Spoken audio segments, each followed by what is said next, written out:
You're listening to the Boldcasters. This is Boldcastify, the bold new way to podcast, with your host, Clay. My name's Jay. I'm Justin. And we're the Boldcasters. Episode 11 of Season 2. I like that better. Not this is the Boldcasters. We are the Boldcasters. It's a little more direct and empowering, should I say, emboldened. Yeah. Well, let's get into a little Duval, because that's what it is. All Duval, all the time.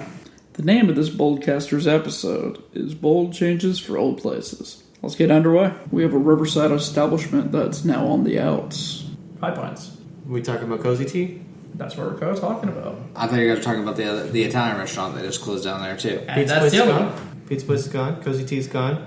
But that place that only sells macarons, still there. They're holding on. They're surviving the rent hike. That's the thing. There's a big rent hike in the 5 Points area, they're saying, because their lease is expiring and the rent is going up. Yes, more than double. Astronomically. The pizza place, I know from inside source, the guy's health, 32 years, I believe, of running that place, his health was dwindling, and he just couldn't do it anymore. In actuality, I hadn't been there in about 3 to 4 years, but the last time I got there, last thing I ate there was eggplant parmesan. Mm-hmm. It was still solid. I wouldn't say great, but it was good. Good luck. Hope he has a long life. Doesn't have much more of it from what I've been told.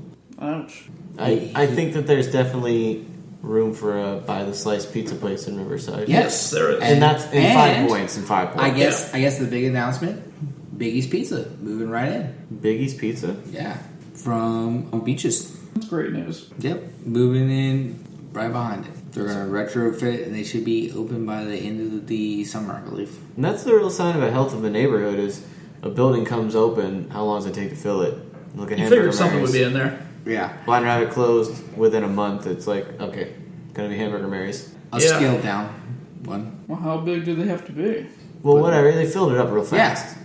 It's still occupied, and it was occupied really quick. Yeah. That's a really good barometer of how healthy a neighborhood is because you had the place over in the new Brooklyn Riverside area.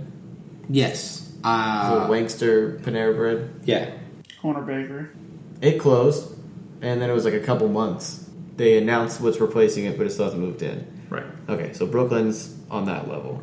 And It's then getting 5 points, bam, we got Pizza Place moving in right after. You know, there's people just dying to get over to 5 Points. Yeah. Yeah.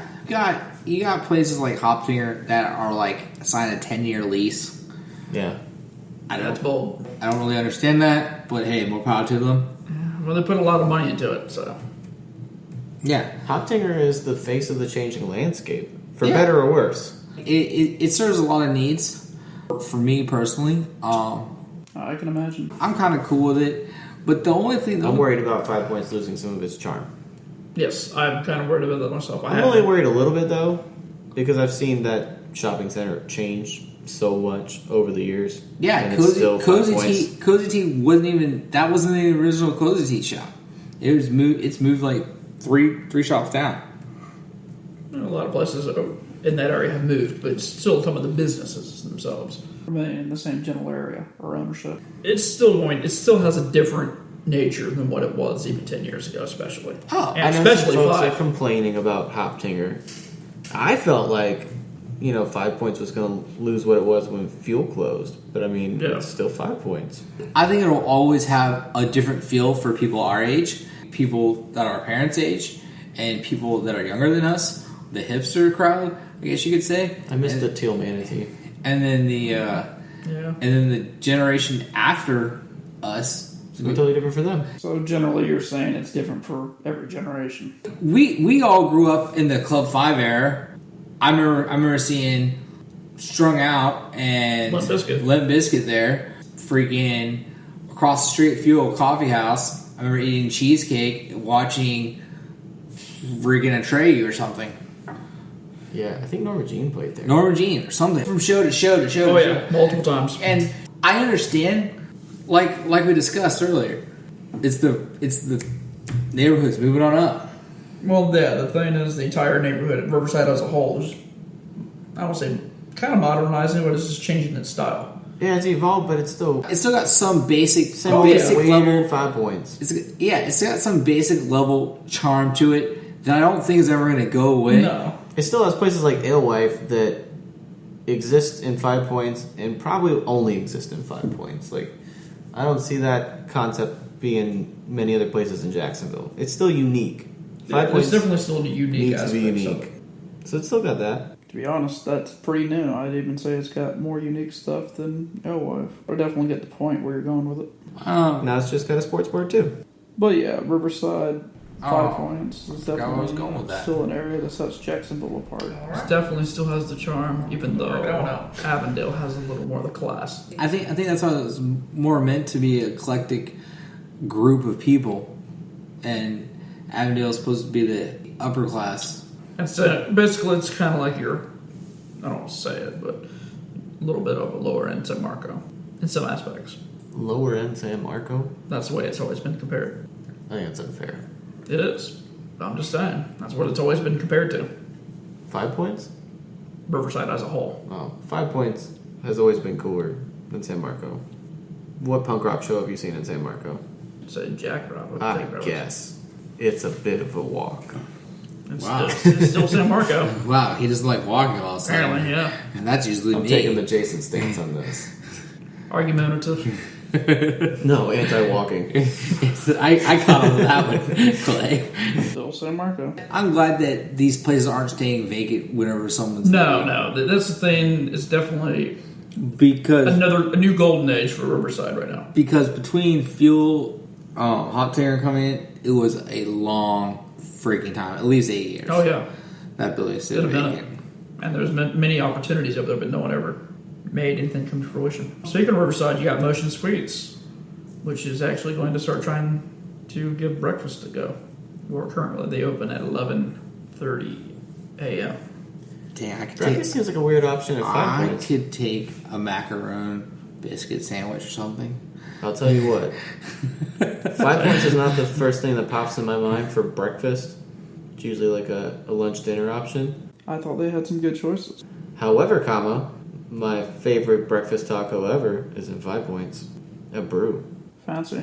I've tried that. Yeah, free advertising for brew. A breakfast taco. Oh my goodness, it's so good. How to give that a whirl. Another quick note, Hypo, the popsicle place, all natural. They've got one place in Brooklyn, and of course they have dozens in St. Augustine, it seems like, when you're going down St. George Street.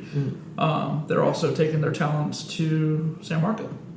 Yes, I heard that. Just in case it was not common knowledge, we wanted to get it up there. Don't take a lot of space, Yeah. so you No, can make not it work. much. Yeah, they can squeeze up a little bit somewhere. All you need is a closet-sized place to sell $6 popsicles. You make money! Which are great. I mean, they're great. But I'm they're not slandering them. No, but they make They're some worth bank. it. Yeah. I had one recently. It was like a combination pop from the brewery downtown. Which brewery downtown? I love that we have to specify that now. Yes. Intuition. Okay. Was it the King Street Chocolate Pop? Or was it the I-10 Peach Pop? I think it was the I-10 Peach Pop. Oh, it's good. That sounds delightful. And I was like weirded out because it can't have that much alcohol in it because it wouldn't form, right? Yeah, I mean, they use a beer to make it. Cool. IPAs. I liked it. It was good. It was a All good right, look at IPA that. pop. I mean, I remember getting one and dunking it in my beer. I loved it. It's very good. Sounds pretty good. What do y'all think about what's transpiring with the Roosevelt Square Mall? Weird. Rumors. But most of these are rumors. Nothing's truly substantiated yet. But people I've talked to, obviously, we've seen Tom and Betty close in the most recent weeks. They've been there since 1990, 1989. 20 years, something like something that. They've been there a while. Actually, be going on 30. Since the original location burned out. Starbucks moved away a couple years ago. They went up the street after a rent hike, and they built their own standalone location. They never really filled it either. Nope, you see a couple of empty storefronts over there. Where they used to have 0 empty storefronts. Yes, because it's not for a bad location. That's for dang sure. No, ideal location. People are going over there. Adults now gone. Rumor has it that they want to build mini skyscrapers. Some little low-rise guys. It's kind of intriguing because there's no. I guess for me, like there has to be a reason. Has to be ideal. Like okay, where the old loop was. On the water. That's You're getting into an urban neighborhood. Yeah. Kind of. It makes sense. and there's water access, so you got your boat, you got your expensive condo. You gotta get the most people with riverfront property as possible, so you gotta build up. That Yeah. makes sense. Yes. We're talking about the burbs off of like a main highway. Well, I mean, you're not terrible from water access right here. I know you're not, but it's still hard for me to connect the dots because I got to get in my car to go to the boat. I guess. It's equally weird as if they went to demolish the strip mall in Orange Park where the Publix is to build mid-rise condos. It'd be just as weird. Nah, I can't agree with that. It's In not. that situation, It's not. It's not really normal. No, Especially for It's here. out of place. Especially for here. But don't you get tired of normal? You want something revolutionary, something a little different, something outside of the box. And I kind of think that's where they're aiming. But at the same time, I'm not sure what their long-term plan is. It's quite ballsy. That's a bold concept. It'll feel like the apartments over in the town center. They're like, ooh, you got urban living. All you gotta do is just walk across these 5 surface parking lots to this shopping mall. That's kind of where it feels like it's going, honestly. That's kind of what I thought too.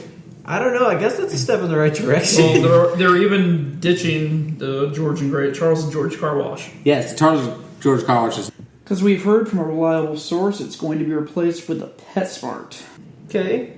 It's not fitting with the condos in my head, but But some aspects it does make sense, because if you have that many people that are going to be on site and of course already in the area, they're going to have their pets groomed. And, well, it's a better place than PetSmart. While also having the pet hospital inside, so that's all in walking distance. maybe they can build the condos on top of the PetSmart, See? like East San Marcos is supposed to be with Publix. Well, don't worry, they're already Can trying you imagine to... having a PetSmart downstairs from your condo? How convenient.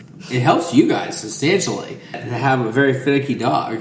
Oh, we've given up on dog food. Just letting it starve. I think- You just give it human food now and say, I hey, think- good luck Oh, to yourself. he's an unfortunate creature, but he's also a spoiled creature. So now I get salmon. Salmon, sweet potatoes. Oh, my Lord. He's living pretty good. Yeah, he's living the high life. Better than some people I know. Yeah. But, yeah, they're even actually negotiating with Publix, or supposedly went to Publix about possibly even shutting down, moving the store, I know. so they could knock the building down and start anew. So they put high rises on it. I gotta see the pictures and, Yes. then I'll believe. What if we flip the script and we do a high rise and the rooftop It's the Publix? Publix. I want a rooftop supermarket. The Now views that from would be boom. that produce section are going to be spectacular. That reminds me of which one's the store? The Publix 128 in Oakleaf, Yes, the one where you have the glass architecture, with the break rooms up on the top, Yeah, and you look down at all the peasants. yeah, it's pretty weird. It is. It's fantastic. Also heard that Supercuts is probably not renewing its lease, to add to the speculation of what's going to be happening. But yeah, that's something interesting. We're going to keep on top of that and see what kind of news keeps filtering out. The Loop actually around the corner they're still working on it. It keeps saying they're about to open it. They're about to open it, but they're not close to opening it. We'll see what's going on there. But yeah, you got a lot of stuff going on in that area. Oh yeah, that area is popping in a good way. But I mean, if they're doing that, there's a lot of potential. But it's very interesting. And if they go forward with this move, it will definitely revolutionize and drastically change the shopping center and everything around it, for that matter. Yeah, I mean, I understand that they got you got to change with the times. You definitely do. Well, but that public store has been there Since the dawn of time. it's not that old, because they replaced the original location at Steinmart, so it's there since 2099. So I mean, I guess location wise, it's been in that area for a long time, but the store is not very old. Yeah, so it's not that old, but wasn't that store there and they just retrofitted it? No, it was the original location's the Steinmart. Yeah, but I thought the actual building was there. No, that's a brand. Okay, That's that section. that entire shopping center right there is brand new. Huh. That seems like a big waste. Yep. Yep. At least as far as to my memory, that's all brand new. When you got a giant building that's a big waste, you know what you do? Demolish it. Demolish it, build a new one. The Belks location and the shopping center, or the buildings in the middle, where the Starbucks, Tom and Betty's, all that's been there, because all that was part of the old Roosevelt Mall. Okay. I do miss the old water fountain, where you had the spot to throw pennies in and make a wish in the old Roosevelt Mall. It's weird. Yep. I'm anxious to see. I want to see models. Yes, as do I. Yeah. For upcoming things in Jacksonville, we don't really have events on the docket, but we have few new concepts. iFly, don't know much about them, but they're talking about bringing an indoor skydiving facility to Jacksonville. Are we working on making like an elegant iDrive? Is that what Jacksonville's trying to do over on the south side? Seems like it. Because you have like Topgolf. the never-ending stream of restaurants. You Yep. got Topgolf. You have an indoor skydiving place. Yeah, an indoor race car place. You have Yep. an indoor race car Yep. place. It's like an elegant iDrive. You also have like these hidden houses now. Hidden houses. Yeah, like you go in there, you got to solve a bunch of clues to get. There's like one on Southside. That's all I know. Like a mystery dinner place. Kind of like it, but you gotta make your way through the house, and Or Seems very annoying. you gotta work together as a team. It's like a team for like team building exercises, I guess. okay. Huh. Interesting. I have to look more into this. But basically, it's a modern indoor skydiving environment. They basically throw wings on your back or something of that nature. They welcome flyers from 3 to 103 as long as you're in good health. 104. You're cut off. You're cut off. Sorry, bro. Go find another place. Go jump out of a real plane. Just jump. Period. End it. You're done. Don't jump. You'll break stuff. Yeah. Wow, that's mean. But their obviously their goal is to help you fly, let you enjoy the idea of flight. They have 37 locations across the U.S., Canada, and Europe. Seems nifty. Yeah, interesting idea. Don't know too much more about it, but we'll look more into it as it gets closer. You want to get me excited? Give me an adult version of DZ Discovery Zone. Dude, That's what I want. I'd be down with that. Well, we kind of had something close to it, but the owner is crap. It's back, I guess, in some other form. I mean, with how popular Ninja Warrior is, Well, yeah, I mean, that one you could really get going. I mean, I'll get in shape for that. Ninja Warrior Discovery Zone. Dear God, Somebody give me some angel Yeah. investors. Seems like a death trap for. I'll do it. Average, Do you guys know any angel investors? average? I'm gonna pitch the hell out of this idea. Let's do it. You This is going to be edited. You gotta get a prototype. We have one more thing. Yeah, censor out everything I just said so nobody steals my idea. Yeah, we're Well, censoring that. just dub over copyright. It's pretty good, actually. We have one more opportunity. There's a rumor for a possible bowling alley and restaurant complex coming to the Doro district. Saw this one. This was pretty cool. That's modeled after the Nashville Pinewood Social. Rumor, this is happening. Rumored. Is it actually happening? I've heard it's happening. I've heard it's happening. I've heard it's rumored. Yeah, this is old news. I think we talked about this. This is happening for sure. Yeah. I've yet to see any movement. Yeah. Because I haven't walked around it. I've driven around it. Yeah. Haven't like peered in the windows. Right. But I will Friday. Yeah, it's supposed to be bowling alley, A brew gourmet pub. food, brew pub. It recently passed its first hurdle, which was getting approval from the city for their plans, and they got approved. There's exciting stuff that's been approved. I remember when we were talking about those apartments on the South Bank, Right. like in December. Well, they finally got approval for their plan. That's actually happening, and That's fantastic. that sweet apartment complex over in Brooklyn, Vista Brooklyn, they got their approval. That's happening. Yeah, I could tell that was happening. Cause Yeah, that you can see the construction. they started something. Yeah, and so It's like they started footers, even though they didn't. They're like, all right, put these footers in. Let's go ahead and get this going. I mean, it's gonna happen. There's another place going in over that area. There's another 120 apartments going into the Brooklyn area that are not that. It's a separate thing. God, how many people can you have living in one area? Well, those are going to be different people because I think the other one's going to be on the river. Oh, Yeah. oh, ooh la la. The classic, La, la. the classic Lolly. crowd. Well, gentlemen, I guess that's all we've got tonight. So, since New Decker's not in attendance tonight, we'll do one little piece of News of the Weird and wrap it up. Our small piece of News of the Weird comes from Orange County, Florida. Matt Skyka, 55, entered the IHOP around 1 a.m. on Friday, told a server who asked if he had money, "No, I'm a cop. I get food free," according to the police report obtained by the Orlando Sentinel. He then threatened to beat up an IHOP server and then shouted, "Hey, buddy," before dropping his pants and exposing his buttocks, the IHOP employee said, according to the Sentinel.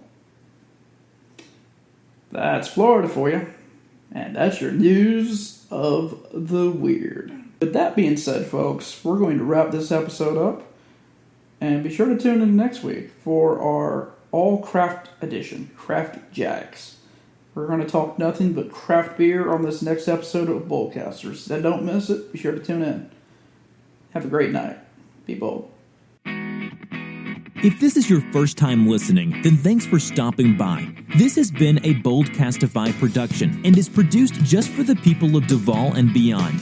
Also, show notes and upload dates are found at boldcastify.com. Come back often and feel free to add the podcast to your favorites on Spreaker, SoundCloud, and YouTube. You can also follow us on Facebook, Instagram, Twitter, Periscope, and Snapchat at Boldcastify. All links are on social media. Think bold. Speak bold. Live bold. Boldcastify.